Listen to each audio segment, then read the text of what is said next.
You open this door with the key of reason. Beyond it is another dimension, a dimension of truth, a dimension of freedom, a dimension of joy. You're moving into the land of both the ideal and the real, of the possible and the actual. You've just crossed over into the Capitalist Corner. Where reason meets reality, welcome to the Capitalist Corner. What's up, everybody? Welcome to the Capitalist Corner. I'm your host, Mark Pellegrino, and also the chairman of the American Capitalist Party, along with my co-host and vice chair of the American Capitalist Party, Michael Liebowitz, who is also the host of his many shows, The Rational Egoist, Everyday Ethics. There he is, reposting the Twitter feed so that I can in turn repost that. I always get to hear a little echo when you do that. Michael, anything new going on your shows? We still have the great episode with Jim Valiant out concerning value. And then today, sometime this afternoon, I'll be releasing a great interview I did with the libertarian legend Sheldon Richman about what he calls restrictarians, the libertarians who are opposed to open immigration. Oh boy, that sounds fantastic. Also, we have Self-Made Soul coming up tomorrow, folks. We're going to be talking about a great little book, easy for you to read and digest. I'm sure it'll spark a lot of thought and questions, so make sure to tune in to us tomorrow. Or join up, be a part of the chat, folks, and be a part of the change. Also, remember to like and subscribe to this channel. Remember to share it across social media platforms. Today is a Q&A day, so we're going to talk a little bit. We're going to take your questions, so I hope you have a few questions out there. We're also going to talk about an article in the Jacobin, my favorite publication on the face of the earth, that Michael sometimes likes to torment me with occasionally, about socialism and capitalism and the problems with capitalism. It was quite a Michael. I almost died reading that thing. I just want you to know, if I had passed away from being bludgeoned by untruth and falsehood, I'd have to replace you with Persephone in that case, which is probably a step up, I got to say. But it was a tough read. So, Michael, we'll deal with that in a minute. Did you want to field a question first? Yes, I feel horrible. We missed out on Rock Chartrand's super chat yesterday. Been through all the excitement. Never a dull moment over here. But Rock asked this question. He said, my 2 cents. I agree that freedom and capitalism is possible, but the political class pretty much forces people to betray capitalism in large part because almost no voters want or understand it today. I disagree with that wholeheartedly. I think that it's far too easy to blame politicians and to blame the government. And politicians themselves do this because they'll never say it's because of the American people. You'll notice they say the American people, they don't want this. They don't want to criticize the American people. But the bottom line is the American people get what by and large they ask for. I mean, it'd be one thing if there were one party that was socialist leaning or left, not socialist, let me not be hyperbolic, but left leaning into Keynesian economics, big welfare state. And we had another one that would classically be called libertarian or, represent the views of the American Capitalist Party. Then I think we can make an argument that there's a political class or at least one half of the country suppressing the other. The problem is both parties are awful, and both of them get elected by the American people, including, by the way, in the primaries. Thoughts on the Mayflower Compact? Hold on a second. Rock says, what I was saying is politicians are a reflection of voters.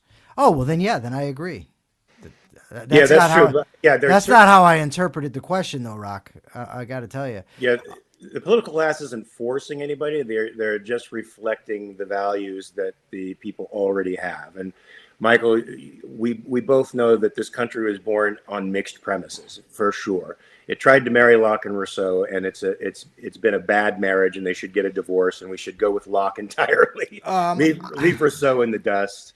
Not to get into a large argument today, but I think you are vastly overstating the influence of Rousseau on the founding generation. My point is that we have altruism and individualism growing up at the same time in the culture, with altruism being the dominant moral philosophy and indeed the dominant moral philosophy with Americans. And until that changes, which can only change through a philosophical and educational revolution. That's And we're going to true. get more of the same. We're going to get more of the same. We're going to get some people who abide by liberty, some people who think that we owe society something, that we're sacrificial animals to the collective. And that's going to be a problem until we solve the moral issue, which is why Rand is great, folks, which is why you should read Capitalism, the Unknown Ideal. She was one of the first people to put capitalism, to let's say, sell capitalism to people on moral terms, not just practical terms, which the right used to like to do and now doesn't even make a pretense of anymore, but on moral terms. Capitalism is practical because it's good. Yes. And Ian Gilmore says, do you guys know the people who run Capitalism Magazine? Have you thought about submitting articles there to improve the overall quality level? I know at least who one of them is. It has been hinted to me that I should submit an article. I am not a big fan of writing. I shouldn't really say that. It's not that I'm not a big fan of writing. It's that writing it to do it well is a very big time investment. And I've got too much going on to take that amount of time. When I used to write in prison, I've written, books, I've written quite a bit of articles. An 800-word article would take me maybe, I want to say 10 hours to do. That's not bad. Better it's than not, me. but I just don't have 10 hours to dedicate to that. Yeah, people don't understand. Remember, was it Mark Twain who said, "I'm sorry I wrote such a long letter. I didn't have time to write a short one." It's true. If you want to emulate Rand's idea of economy of concepts and say the most with the least, it is an arduous process, Right.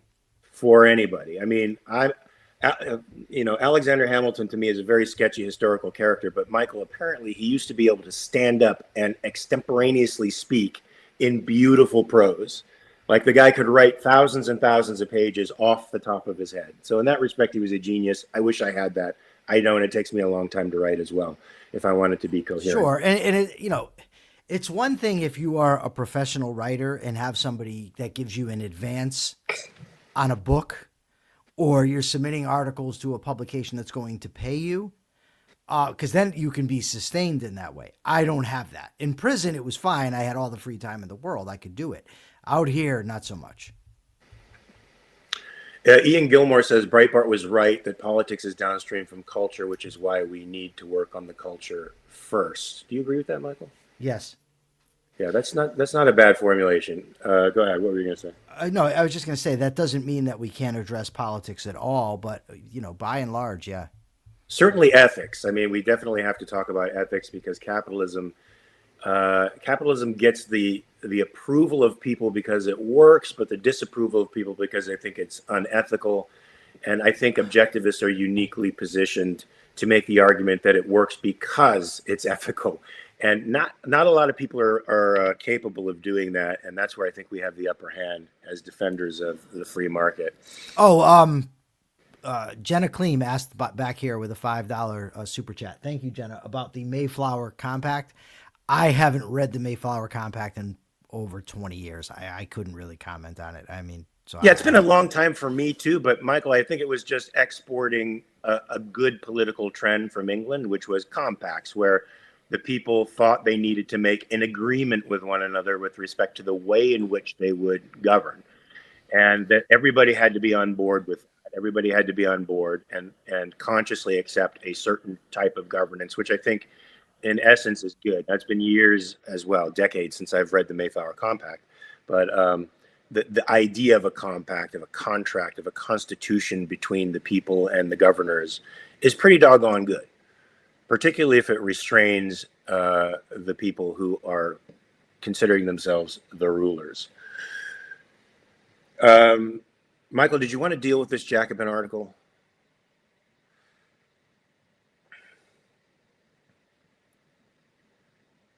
You're muted.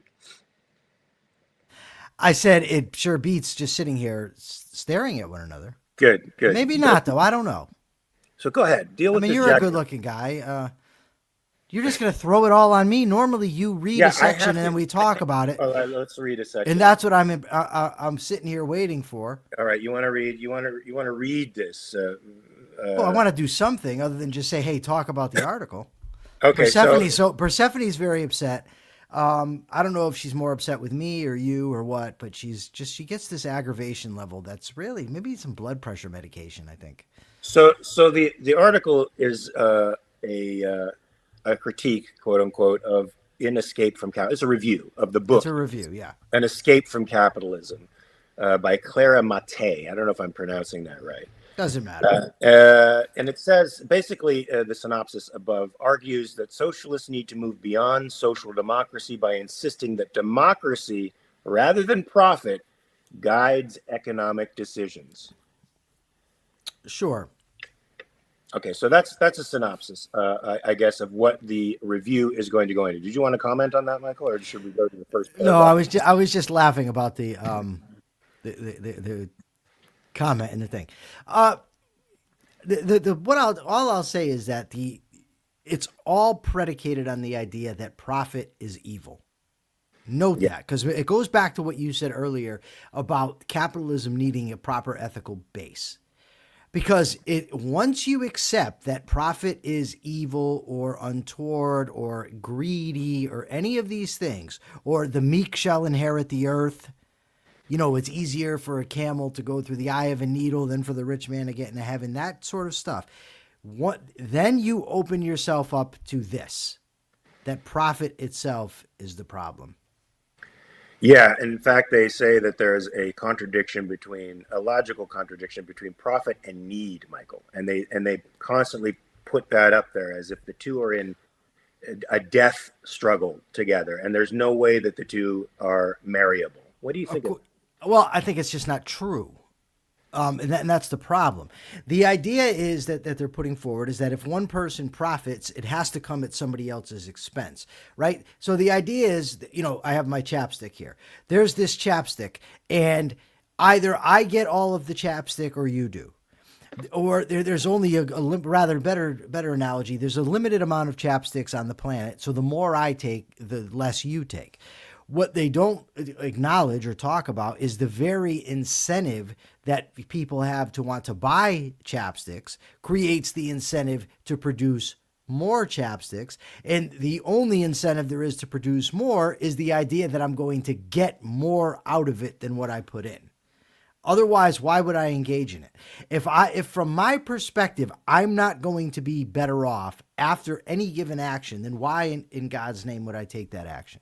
Well, she tries to deal with that, Michael, that idea that did they call it neoliberalism, or I forget what they call it in the article. The idea that the idea of profit puts a downward pressure on prices all the time, and that puts human beings, workers, in a state of conflict with their employers constantly.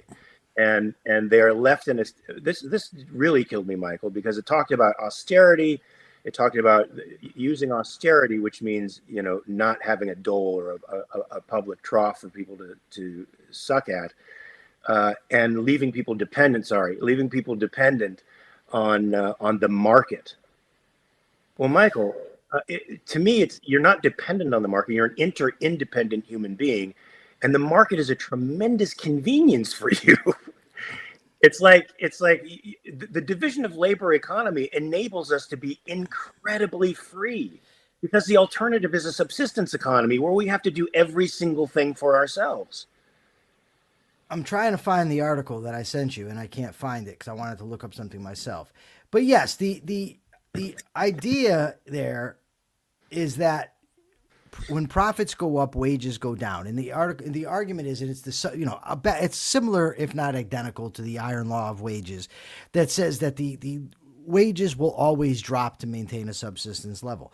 The problem is we now have an awful lot of empirical evidence that this is not the case, that wages do rise, standard of living does go up, and that's all there is to it.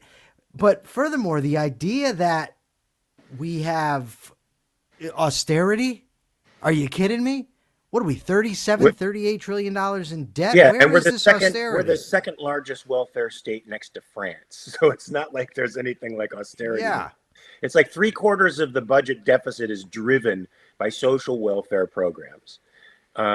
Every single state has them. They're subsidized by the federal government. There is nothing like austerity here right now. So a lot of the things that she claims, and then your analysis, the AI analysis of dislocations and economic issues that sort of seem to be projected by Marx, those also seem to be mostly a problem of state interference in the price mechanism. Well, let me just read a few things to you here. So Marx's core claims in Capital, Marx argued wages tend towards subsistence. Capital accumulation produces a reserve army of labor. The reserve army disciplines wages, long-run tendency toward immiseration. So then the next question is, the empirical verdict. From the mid to late 19th century onward, real wages rose substantially in Britain and the United States. Over long run, 1870 to present, real wages in advanced economies increased multiple times over. The subsistence wage prediction does not hold in the long run for advanced capitalist countries. Workers' real incomes rose dramatically. So the empirical verdict on that fundamental point is just incorrect.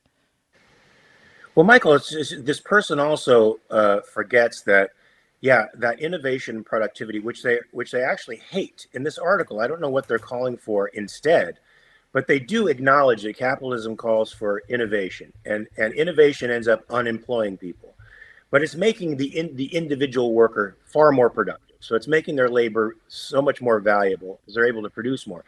And even if their wages don't rise in the numerical sense, that increased productivity is increasing the purchasing power of that wage. So the real wage is rising, even if it's not rising nominally. And that person who's unemployed by the new technology will find other technologies and other industries that are built up that were completely unforeseen by these social planners and could not be foreseen by these social planners down the line.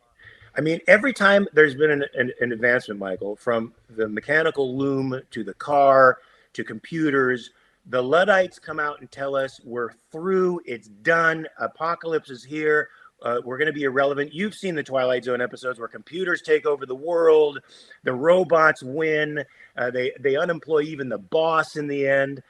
But what's really happened as a result of technological advancements is that me and you, the guy in the street, becomes wealthier. Now, even if we're not making more money because our wage might not necessarily have numerically increased, the amount of amenities that come to us make us infinitely more rich. And it doesn't seem like the commies and the socialists understand that, back in the 70s, Michael, microwave ovens, cell phones, even air conditioning was a luxury. And now it's something that 99% of the people in the lowest income bracket have. Yes. Now, I want to just say something. Well said, by the way, Mark. I like it much better when you're right. Anyway. All the time, which is 99.9%. Okay. Anyways, Ian Gilmore says, doesn't the iron law depend on the labor theory of value? It probably does. I'm not 100% sure that it does. But one thing is for certain is that the entire Marxist edifice falls apart with the labor theory of value, in my view, because when you say that labor, meaning wage earners, really, because entrepreneurs are laboring, there's working, everybody's doing something, but the idea that the amount of labor that you're putting into a product determines its value. So then you have the situation where you say, okay, little Jimmy or Big Tony put in X amount of hours to produce this product and is only getting a share of that product's value. Then you're saying, well, then he's being ripped off and he's being exploited. That's the argument there. So while I don't know if specifically the iron law is completely determinate or completely dependent on the labor theory of value, I do think that Marxism is. So we got this guy here, and I'm happy he's here again, Greg Sanich. He said this yesterday on my show. He said, all moral claims are always exclusively only ever appeals to either mysticism or emotion. So I'm going to do something for you, Greg. Yesterday that's not the type of show where we come and we argue. This is, if you would like to come on the program, I will put you on here to debate with me right now if that's okay with Mark. Mark, is that okay with you? Of course. To debate with me about whether you could take that proposition and we can debate it. So let me know if you'd like it. If not, it's okay. I mean, and by the way, I'm not being hostile towards you. I'm very happy that you're joining the show. It's just that you said the same thing yesterday and now you said it today. So I thought maybe you'd be interested. We've got some new people in the audience here that, well, where'd she go? I lost her. Oh, this is Michael Heckman. He wants to know if this show's satire. No, it's very real, sir. Kira Felix says we have a troll. Wesley Guthrie says microwaves became cheaper because patents expired in the 80s. That made market saturation possible. The problem is with your argument there is that regardless is production drives prices down. That's the entire point. Yeah. We do have a question for Robert. I was trying to put it off for a little bit later, but Persephone's pushing it up at the head of the line because I thought it was an interesting question, and I wanted to save it. So much for savoring it. Is blood donation in one's rational self-interest, Michael? Wesley Guthrie, I just was responding. It's okay. When I respond to disagree with your points, it's not out of hostility. I'm just making a rebuttal. We very much do welcome people who are disagreeing in the chat. That's fine. We just prefer it not be trolling and it be respectful. So, this is like all things very contextual. Question, right? Like, do I have a blood disorder? Is it going to harm me if I do that? What are the risks of me donating blood? Because it does, it ultimately benefits human beings to live in communities, to live in societies. And so it's definitely in my interest. For instance, let's say I'm driving down the street and my car breaks down and I'm stuck. Well, now I have the cell phone, but let's just say we don't. We're in the age without cell phones. It definitely benefits me if somebody pulls over to help me with that, right? Now, from that person's perspective, suppose that person says, well, is it in my interest to pull over and help? Well, it may seem not in the immediate instance, but it is in all of our interest, our individual self-interest, to live in the type of society where people will help the person with the car broke down, where people will pick up an old lady who's fallen down, that sort of thing. So in relation to blood, if it's not harming me, right, if it's not doing any damage to me, it is in our interest to have people donate blood so that when there's, hospital visits, emergencies, they have it. So I would say long range, certainly. Including for yourself. If you have a particularly rare blood type and you're storing that stuff up in the event that something happens to you, then to me, it's I don't know if it's morally neutral. It just depends on whether or not it's harmful to you, and also I agree with you, Michael, that in the community sense, it's good to participate in that sense because you'd want somebody to participate for you, and it's valuable in right. that. They actually have the phrase that I don't love, but it's what they call reciprocal altruism. I don't like it because it entails that there's this sacrifice when in reality what they are trades where, we do certain things understanding that those types of behaviors can come to redound to our benefit later on. There's a thing up here, Michael. If morality rests on the choice to live or not, would suicide bombers be considered amoral since they chose not to live? No, they would be considered immoral because they're making that choice while they're alive. If they're making the choice to damage other people, right? It's not just they're deciding not to live; they're deciding to initiate aggression against others. Ultimately, I mean, the problem I have with that type of question, because such people are not going to be swayed by my argument for morality. Morality is not an intrinsic component, of reality, like it's there and we have to obey it in order to be moral. That's not the way it works. Morality is a code of values to guide our behavior because we don't become equipped with them. So, yes, I think that it's wrong for people to be suicide bombers, but I think it's ultimately irrelevant for me to tell them that or even to make an argument about it because they're not seeking guidance on how to live an appropriate life. They're psychopathic mystics who seek to destroy, not to live. Yeah, they're the real embodiment of sacrifice, Michael. They really give up something of higher value for lesser value. I mean, they take lives of innocent people. They take their own life for something that does not exist. There's something here, Michael. Is an interesting question. It says, indeed, Michael is correct. It's in everyone's best interest to see to everyone's best interest, but there is also absolutely a limit to that formula because there is a limit to the number of people the earth can support. I don't know if that's true. Okay. Yeah, I don't either. I get that that's the idea, but after reading Julian Simon, you might say, well, if the population of the earth in one day multiplied sixfold, it couldn't be sustained. Well, that is likely true. But with growths in production and new means of, food support and food delivery, water delivery that come with new minds, new people, new geniuses, I don't see that there's any way that the earth runs out of room or runs out of resources anytime within the next couple hundred years, barring, of course, cataclysm where, the country's taken over by collectivist dictators or, some such thing. Yeah, I would say we all know everything is finite in the universe, and certainly the Earth's resources are finite, but we will never get to the end of them.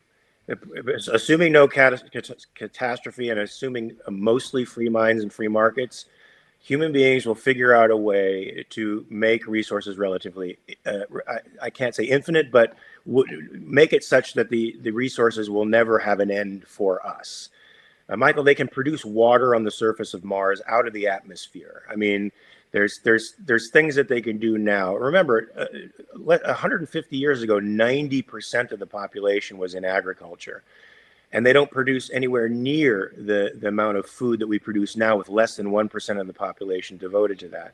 And the more technology we have, the greater our command over our environment becomes. And I also have to say, Michael, Malthus thought we were reaching a stage of population saturation back in the 19th century, but we haven't even reached that with exponentially greater populations today, and with a phenomenon that takes place in urban centers and relatively free democracies, and that's a lower birth rate, because people decide to forego, having a family until later in life. They decide to they choose to have a career or do something else and then have a family later in life, and they're producing less children. This is driving the conservatives crazy. They're trying to implement legislation to incentivize people building up families because they think, oh my God, we're going to reach a point where we're not going to have enough people to do work in the world. But that's not true either, because technology has made us incredibly less dependent on physical labor and more dependent on technology and the mind, the labor of the mind.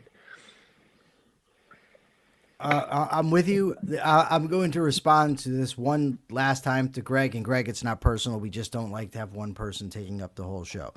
Unless you were willing to come on and debate, in which case I would have been fine with it. But Greg says, half the rivers in British Columbia don't have any fish left. So much do that the orcas are starving now. There's not enough for everyone anymore. I would just point out a simple fact. The world population is growing, and yet people are not starving to death. What I mean by that is there are countries that were due to government policy you have serious problems and people are hungry and whatnot. That's a different issue than the world not producing. But Michael, he's not talking about people starving. He obviously has a different metric. He's talking about the orcas being... Well, he does mention that, but I believe he's extrapolating and saying it's the orcas now, it's us later. That's how I took it. I might be wrong, but that's how I interpreted him. I just don't see that happening. In America, for instance, we have very overweight poor people. The obesity problem that exists in America is predominantly a problem of the people in the lower strata of the economic ladder, which is crazy, Michael, because in other places, poor people are starving. Here, They're obese. So poor Greg, he put fair enough. I appreciate you, and then he tried to correct, and it says I appreciate you. I know what you mean, buddy. No worries. All right, do you want to continue with the article? Unless somebody wants to give a super chat or super sticker, that would be great. Yeah, remember, folks, we do accept super chats and super stickers. Remember to like and share this channel across all social media programs. We're going to go on with this Jacobin article. If it drives you crazy, let me know. It drives me crazy. Okay, so this is the first paragraph, Michael. The dominant mode of socialist analysis of contemporary capitalism very often focuses on its corruption or decay through financialization, monopolization, deregulation, or corporate influence over politics. Let's just stop there for a second. Can you take that, just that little thought? You seem very disturbed. You need to maybe do like some. Maybe we can get the girl on who in our other show who does the Reiki. Maybe that can help. I know later on he's gonna say this isn't the way to analyze economies anymore. But the fact that this has been the traditional approach to socialist analysis and critiques of it bothers me because it's almost self-evidently false. Okay. You know? Yeah.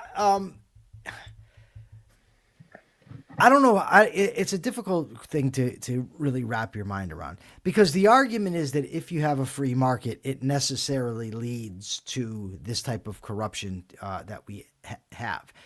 But you can't end up with that kind of corruption if the government doesn't grow enough to grant those favors, right? So imagining, for our hypothetical mental experiment in the honor of the great Ludwig von Mises, we've got a free capitalist market and the government is restricted within its proper bounds of protecting rights, enforcing contracts, and protecting from foreign attack. So the capitalist guy, he goes to the politician, and he says, look, I want you to grant my company a special favor. I want you to grant us fishing rights on the Tuscaloosa. I don't even know if that's a thing. The Tuscaloosa River. We'll just make up a river. Mississippi we'll use because it happens to be real. And the politician doesn't have the authority to do that. All he can say is, I can't. Right? The only way this becomes allowed is if people vote in politicians who are willing to grow government. But you have that before you have the capitalist that can buy off the politician. Now, of course, it's true that a capitalist can donate funds if that person wants to, start a movement or something to try to get a given politician elected that's going to grant him favors. The problem with that in a real capitalist market is he's then taking or she's taking money out of investment, production, in that, that sort of thing, paying wages, whatever, and directing it toward political ends. So now you have a competitor who may not even be as wealthy, but isn't diverting his funds in that way, that can outcompete him. As long as you keep the government restricted, you don't have that issue. And that is completely dependent on the population. Now, as we discussed rather heatedly yesterday, I'm well aware that the human beings in general tend to vote for bigger government. That's what has happened. But it doesn't mean it has to happen. As long as we accept that people have free will, then you cannot say it's automatic that people are going to vote for a bigger government. But what we can say is we're going to get rid of this dick. And if he comments again, all right, here we go. This is what happens. This is the inherent problem. You let these guys come in and they just can't be respectful. Yeah. Okay, Michael. but back to my point is that if the citizenry of any given geographical area that we designate a country are willing to restrain the government, you never get to the point where the government can grant these favors. That only happens when people want the government to do more things. Like, for instance, regulation. So you say that we want to regulate the amount of fish that can be taken out of the river in British Columbia. Right? So now you create a government entity that's going to regulate that. Well, now they're going to grant out licenses or whatever. By whatever means they do it, they now have power over that. So now somebody else can come bribe them, or they have what's called regulatory capture, where the people in a given industry end up getting favors from the agency that was created to regulate them. Yeah. So, Michael, what is the real regulator of natural resources like fish? Let's just say. So, let's say some company is overfishing the salmon. The salmon become more scarce. What happens to the price of the salmon? Can I just say something funny real quick? So we had this guy earlier. This is one of the, you hear this from socialists frequently. The guy comes in and he says, well, these two dudes, neither has any capital. And, the two people they have zero capital arguing for capitalism. First of all, your premise is a sort of class interest thing that you're supposed to argue given what class you belong to. In that you can't recognize the truth. If you belong to this class, you have to support it. Secondly, the fucking guy to my right is a multimillionaire. So, now, of course, this argument will go both ways, right? Because they would, on the same hand, they would argue, oh, look at this jerk. He's not rich and he's arguing for capitalism. And then they would say about you, oh, he's rich. Of course, he's arguing for capitalism. Yeah, you can't win. You can't win. So, Michael, I mean, there's a couple of things that I think that preserve resources better than anything in the world. We have a question here. Hold on, I got the wrong one. From Rock, he says, "How do you respond to the claim that socialists wouldn't be socialists if they understood what it is?" If I'm not mistaken, this is a reference to Friedrich Hayek's quote that if socialists understood economics, they wouldn't be economists. I believe that's what socialists. They wouldn't be socialists, right? So, because that's the case, right? That's the argument. That's what I'm going to assume. If I'm wrong, Rock, then tell me. I don't know. I understand that the objectivists always jump in and say, no, it's not about economics. It's about morality. It's about the morality that they, adopt. I don't know if that's accurate or not. I do think that economics is highly relevant. And I do think there are people out there who, if they understood economics, would not take the political positions that they take. Do I think that that's applicable to every socialist? No, I don't. Yeah, I think, Michael, if they understood the distinction between economics and politics, if they understood that one is about exchange and the other is about a gun, they would probably be more hesitant to invite the government to interfere in economics. It's inviting the gangster in to control how the money's spent. So speaking of gangsters, no shit, Sherlock. I just told you I was broke. Aren't you paying attention? And as far as licking boots, how do I put this? Why do they always say that? Why do socialists always say boot licker? They have an obsession with feet. They do, but here's the thing. I would love to see you make me. Yeah. All right. Hide that jerk. If he comments again, I'll block him. Go ahead. So, Michael, I want to know that the market, I think, has ways of self-regulating so that resources are maintained and kept up. And this is through the price system, and this is through private ownership, to be honest with you. What is that? Oh, thank you, Sebastian. Thank you, Seb. Also, hello, Selena. He told me to say hi to you. Thank you very much for being a fan. I appreciate you. I hope to see you sometime in the future. We have a very good point from Akira Felix. Socialists project because they love government boots. Well, they do. And the thing is with the bootlicker thing, right? Let's dig into this. By the way, there was a socialist on the other day in the chat who challenged me to debate, and now I don't know what happened to him. He disappeared. But you literally want to hand the most violent organizations in the history of the planet incredible amounts of power, murderous, barbaric entities, and you want to grant them the maximum amount of power to control production. But when somebody wants to be free of coercion, you say that's a bootlicker. Yeah, it sounds Eh, like you're the bootlicker, bud. Greg says something that's true. Fish farms seem like a great yeah. solution. That's true. They are. And you know what? The more, Michael, What happened? I industrial, lost this. Hold on, I lost. Go ahead, keep talking. industrial farming brought so many benefits to humankind, but it also brought with it some things that people found were rather tragic and unfortunate. And the more we understand the welfare and psychology of animals, the more we want to make life a little bit easier for them. That has created a surge in the market for that's micro farming, regional farming, where people actually consider the well-being of the animal while they're taking care of it, which actually produces better food for us. It's a little more expensive, but it's a market solution to the problems of industrial farming. And likewise, problems of overfishing are created by the fact that nobody owns that stuff. Price mechanisms being screwed with all the time, but the price mechanism and private ownership are the way in which you preserve resources. Well, one of the reasons they were clear cutting forests, Michael, was because the companies would lease land from the government and they'd cut it completely dry and leave it abandoned and susceptible to erosion, and the government owned it. It wasn't their business. Once the logging companies started owning patches of land, they began to replenish the crop of trees because it was in their interest to keep trees vital and alive and to maintain forests properly.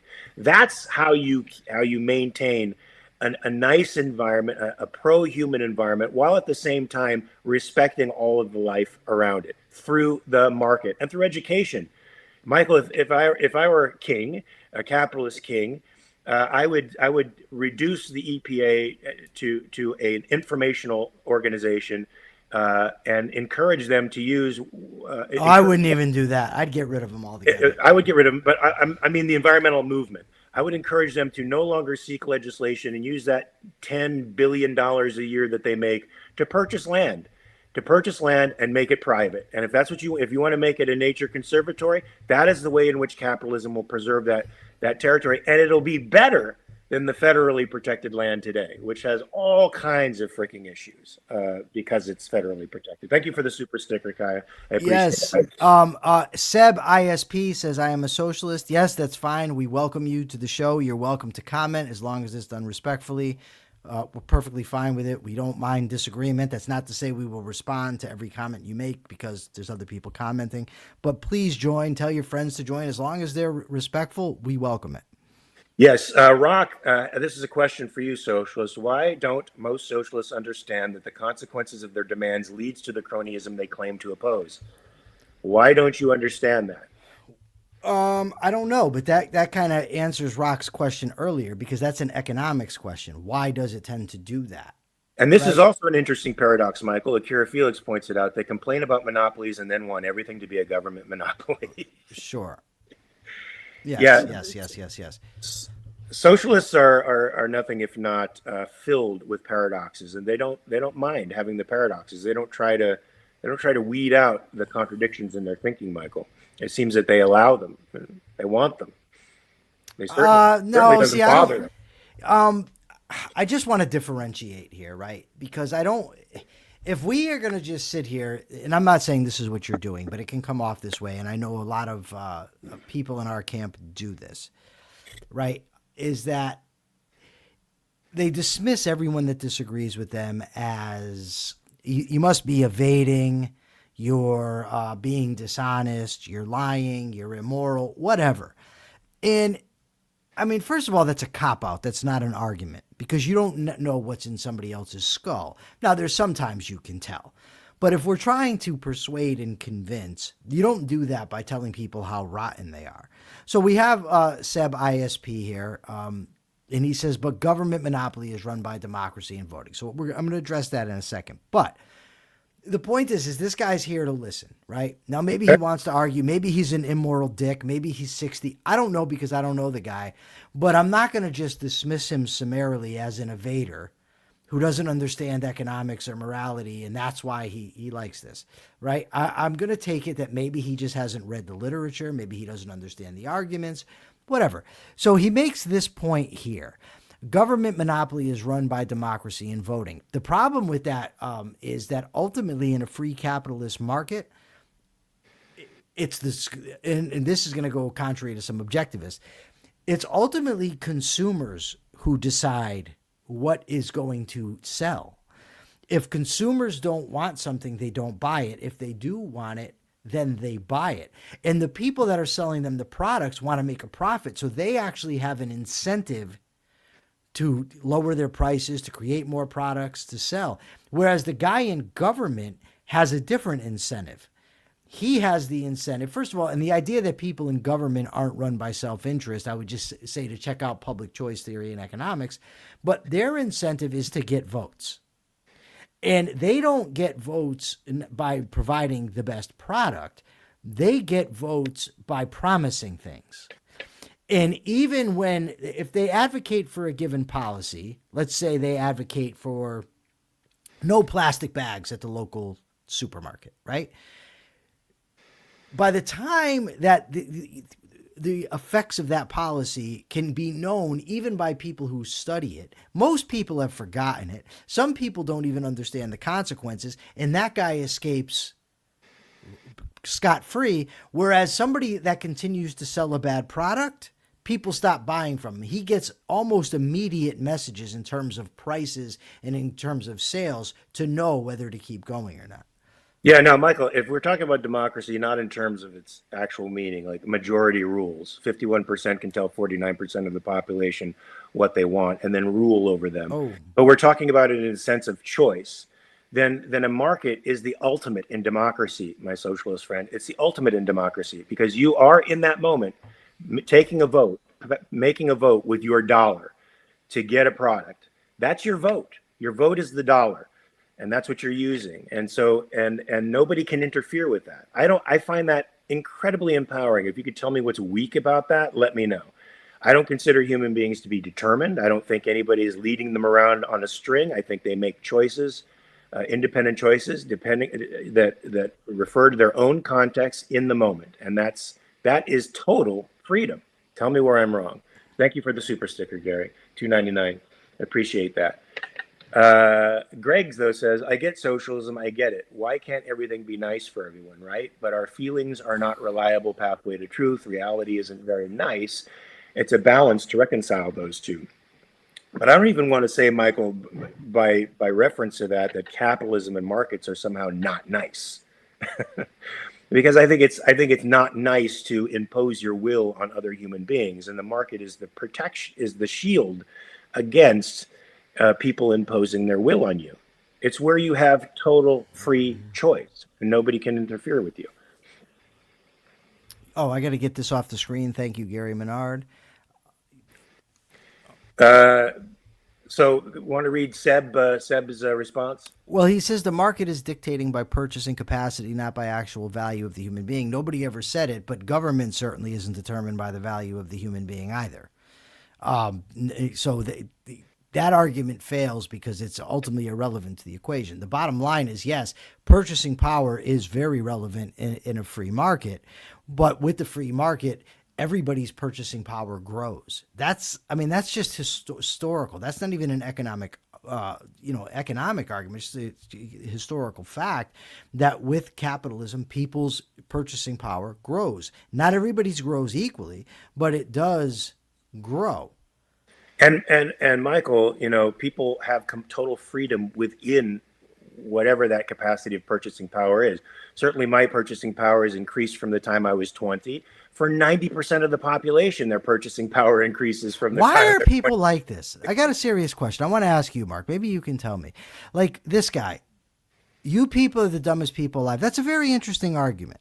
But like, what compels you to be this kind of human being that goes onto somebody else's show, doesn't make an argument, doesn't make a case? Like this Seb ISP is making his case, and we welcome that. But what compels you to be this type of a dick, to come onto a show and talk like that to people over the internet? Is it the safety that the internet provides you?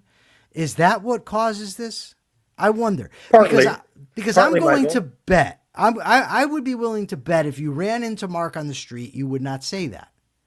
So why be like that? That's a guarantee. But I just don't understand it. No, but I just don't understand. It's like when I was in prison, right? When people would talk like that when they knew that I was changed and not interested in violence anymore. people would say things to me sometimes, right? And I would be like, there's plenty of people here that will fight you. Why don't you go tell them? Why are you telling me? So there's plenty of people that'll get into the weeds with this dick. You know what I mean? To your point, Michael, leaving aside this person, I use the term loosely when I say person. Purchasing power increases. There is a very, very small percentage of the population where that is not true, but the vast majority of people are richer at 40 than they were at 20, and they're richer at 50 than they were at 30. It's just the way it goes. I certainly am, and that's the way it goes for most people. Persephone says, human dignity requires the freedom to direct your own life. Amen. I love that. What I don't like about socialism, Michael, one of the many things I don't like about it, is that it presumes human dignity comes with material satisfaction. And that's it. So long as you're satisfied materially, you have human dignity. But you can give a person a house, you can give a person an income, and none of that really satisfies, I think, the essence of what makes us human, which is, sorry, whether you like it or not, we're purpose-driven beings. We're rational beings. We need to feel like we're having an effect in the world, that we are acquiring values by our effort. That's what gives you pride. That's what satisfies you and gives you human dignity. She goes on to say, we make our own choices, pursue our own goals, live by our own judgment. Capitalism is the only economic system built on this reality. I agree with you. It's totally consonant with the human soul. Hey, what's that word when you put somebody's information all out there? Dox. Should I dox this dude for just being an asshole? Nah, let him because go. I'm not going to do it, Persephone. I'm kidding. Persephone's going crazy. Yeah, we don't like trolls. We think it's pussy behavior, dude. So what's next in the article, Mark? So, but I wanted to get through this, that talks about these are natural corruptions of the capitalism: financialization, monopolization, deregulation, corporate influence over politics. All of this stuff is an effect of state interferences in the market system, which they're conflating with capitalism. And I can't say this enough. Capitalism is a system whereby the economic system and the political system are separate. They are separate. The political system comes into play when you violate the rights of another. You use force or fraud against another human being. Then it is appropriate for the system to come in and protect property and life through a process that we call due process. Otherwise, they are separate. The regulatory state is not part of capitalism. It is not a natural outgrowth of capitalism. It is a natural outgrowth of people trying to command greater power than they are owed or deserve through the use of political power. Now, that's certainly an aspect of human nature. Michael and I were sort of alluding to it yesterday, how people sort of try to vote themselves. They will vote into authoritarianism because they feel like it benefits them in some way. And that's specifically what some companies have done throughout history, is try to edge out the competition by getting political favors. That can only happen in a system where politics and economics are conjoined. That's not capitalism. You were absolutely correct, Mark. So well said. I'm pondering. So I want to maybe run this by you. Like, I'm a student of psychology, always have been. And, when I see things happen, like I see this online a lot and I see it here in the chat, I just really wonder, like, what motivates people? Like, what motivates somebody to rage, just rage. angry at the world? Yeah, I think there's self-hatred. I mean, I don't get it. But rather than turning the light inwards and figuring out what their problem is, and figuring out what it is that's causing the problem, they push it outwards and project it onto everything else. So if they're in a state it's not necessarily prosperous, Michael, they're not going to blame their own behavior, their own values, the way they think about themselves, the things that they've done in life. It's somebody else who's pulling the strings, man. It's the Jews, it's the fucking corporations, it's the man, it's the establishment. That's what they're going to do, because they'd rather do that because they can preserve an ounce of fake self-esteem by doing that, as opposed to turning the light inward and saying, man, I'm really the captain of my own destiny. What the fuck have I done wrong to be in such a state? Yeah, like I've got, like what we talked about earlier in relation to writing, like I've got a limited amount of time in my life, right? We all do. I mean, obviously, right? Like, I'm not going to be going through my phone, some random podcast comes up, so I decide to go on there and just troll the hosts. Right? Like, I would never do that. Like, I can't even imagine, even at my worst, like, I can't imagine being that type of a person. You understand what I'm saying? Like, Yeah. there's so many other things that I could be doing. Right. Like, so why do that? So I think we got a couple of different types of socialists on the feed. We got the one socialist who seems to be actually trying to engage in ideas and philosophically discuss this stuff. So perhaps they have a moral orientation that's very different than ours, and they've been sort of backing up that moral orientation through some study. But the other guy just has big feels, Michael. Big feels. He feels slighted and wronged, and he doesn't really know what to do. There's this question here. Let me put this up. You say in capitalism the government and economy are separate. However, surely this isn't the case. The government regulate the laws which influence the economy and what is possible. So when we talk about the government and the economy being separate, we're saying that the government doesn't decide on production or distribution, or it also doesn't redistribute the results. It doesn't tell people what they can and can't produce. All it does is protect the rights of people from force and fraud. So that's what we mean. The government would pass laws against force and fraud. You can't rob from somebody. You can't steal from somebody. You can't cheat somebody. So, I mean, if you want to say that's government involved in the economy, I mean, I really don't have an issue with it, but we're making a distinction. We're talking about what exactly is separate. So government decisions, government mandating decisions be made within the economy? No. Government protecting people's rights within the economy? Yes. Yeah, basically they set the rules of force. The government is supposed to mitigate force. They ban it in society, and any type of force, which we consider fraud and or the initiation of physical force against somebody. Those are force, and the government has to codify that so that we know when we're crossing boundaries with other people. But that's it. Other than that, and they only step in when we cross those boundaries with other people. Yes. So Kuya, I don't know how to pronounce your name, buddy. I'm sorry. But he says, so no redistribution would this apply to taxes.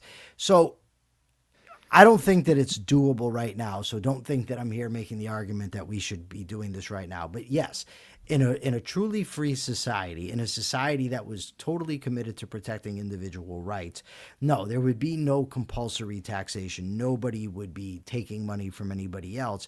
People would understand that it was in their own interest to have such a society that protected their rights, and they would voluntarily pay for it.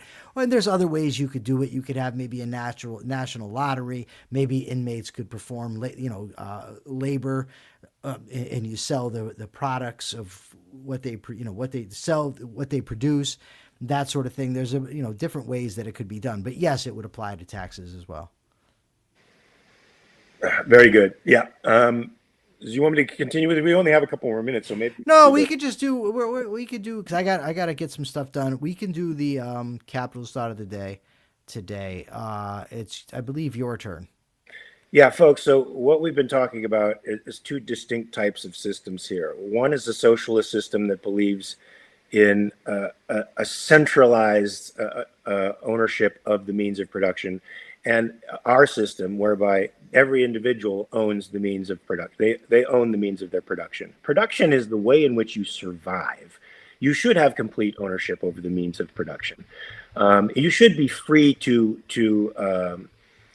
engage in transactions with other people for labor, for example. And the person who wants to sell their labor should be free to be able to make whatever kind of deal they want to make with the person who owns a business. That's a system where human beings have free choice across every spectrum of action.